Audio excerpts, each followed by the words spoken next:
Kalau kita galau, saat ini saya berada di lapangan parkir Sekretariat Daerah Kota Palembang, di mana pada hari ini, Senin 27 April 2026, diselenggarakan kegiatan upacara peringatan Hari Otonomi Daerah yang ke-30 tahun 2026, mengusung tema dengan otonomi daerah kita wujudkan Asta Cita.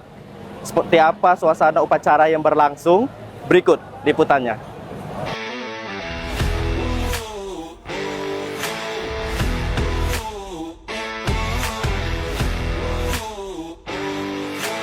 Wali Kota Palembang Ratu Dewa memimpin upacara peringatan Hari Otonomi Daerah ke-30 tahun 2026 di halaman Sekretariat Daerah Kota Palembang. Dalam kesempatan tersebut, ia membacakan sambutan Menteri Dalam Negeri Tito Karnavian. Disampaikan bahwa peringatan ini menjadi momentum untuk memperkuat komitmen pemerintah daerah dalam meningkatkan pelayanan publik dan kesejahteraan masyarakat. Otonomi daerah memberikan ruang bagi daerah untuk berinovasi dan mengembangkan potensi lokal. Namun, pelaksanaannya harus tetap berada dalam kerangka negara kesatuan Republik Indonesia. Oleh karena itu, keseimbangan antara kemandirian daerah dan kepentingan nasional harus senantiasa dijaga.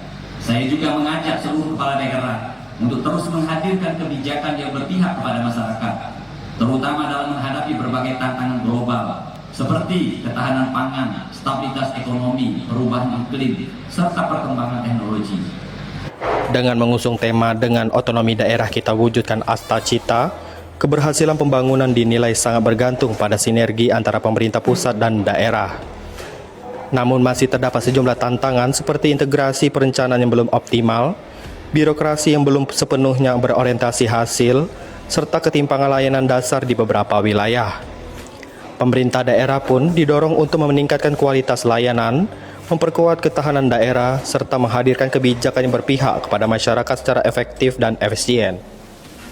Ya baiklah kita galau, demikian rangkaian kegiatan yang berlangsung. Semoga melalui momentum ini semangat otonomi daerah semakin kuat dalam mendorong pembangunan, meningkatkan pelayanan kepada masyarakat, serta wujudkan kesejahteraan yang merata. Saya Cliff Ferdinando, Dente Kominfo bertugas melaporkan.